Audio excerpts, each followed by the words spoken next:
Live, 1, 2. Assalamu alaikum. This is the KIK representing the POBUMS Society. I'm here with international teacher Phelia Weir. Please introduce yourself.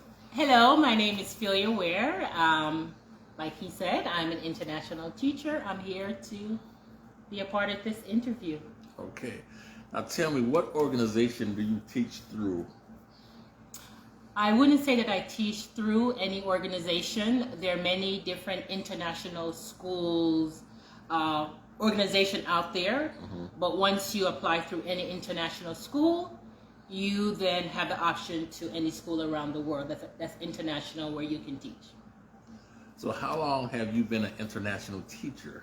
I won't do the math. I'll have you do the math. So I've been an international teacher since 2008. 2008.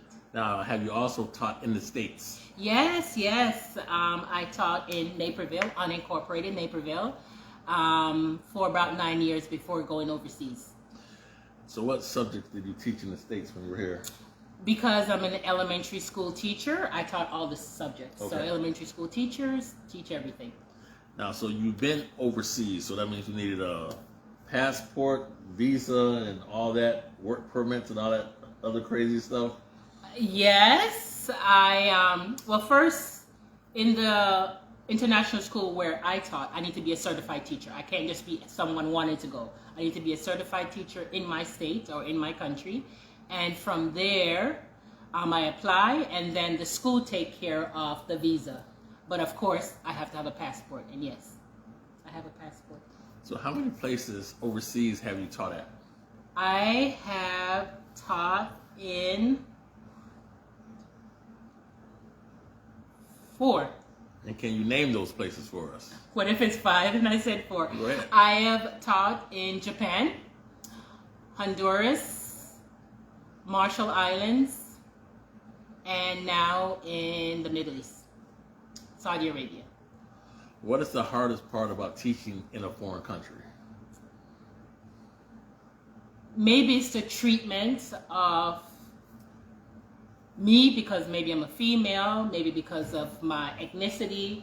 Not that it's a problem, but maybe people may have certain stereotypes or whatever systematic things that are already in place that could be something difficult, but it hasn't been a major problem for me at all. So you said you taught in Japan. Tell us about that experience. So did they refer to you as Phelia Sensei? Yes, they actually wanted to just call me Phelia. And I said, no, can you call me Phelia Sensei? And they're like, Phelia teacher? I was like, yes. Just because I came from being a teacher, and in the U.S., I feel we show respect by saying Miss and so forth. But for some reason, they felt they couldn't call me Miss Weir. So I simply said, okay, Phelia Sensei. And so that's what they called me. So how long did you teach?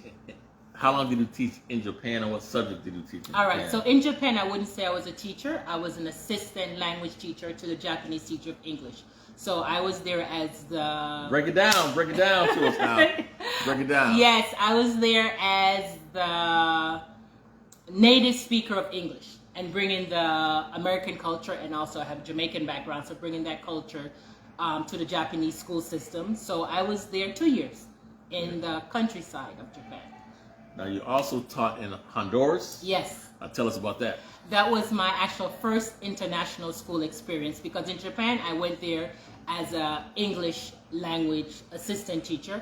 In Honduras I was hired as I would be in the US. So I taught 5th grade, and then I worked as a literacy coach. So yeah, it was nice.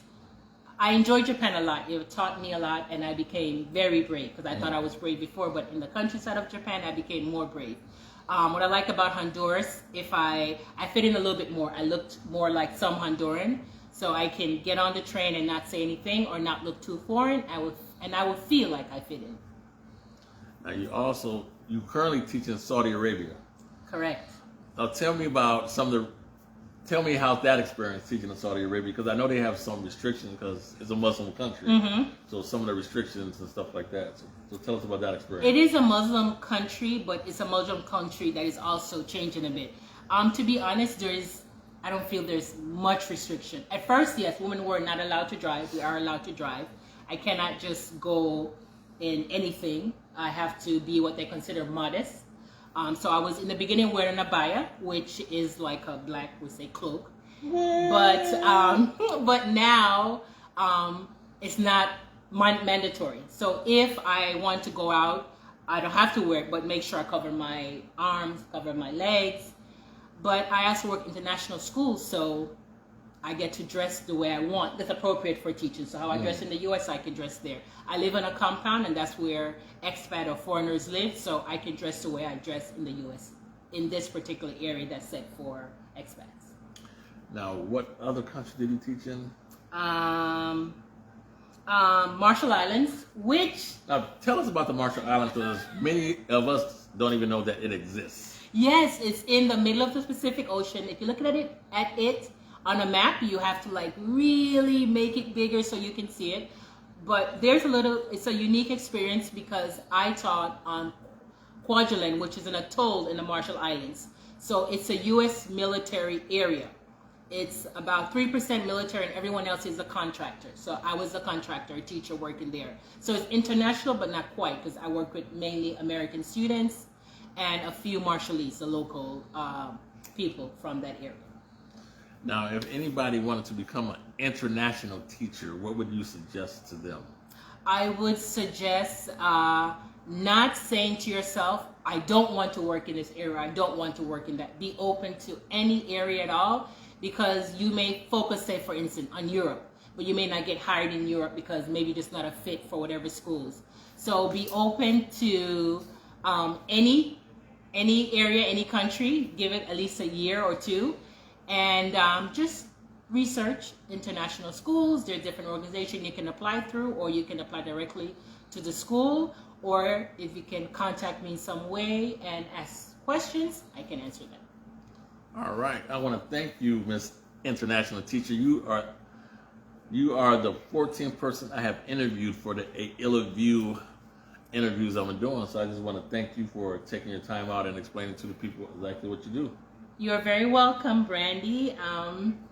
Once again, if anyone have any question, reach out to Brandy. He can reach out to me, and I'll be more than happy to answer any questions. All right. I guess that's it. Peace.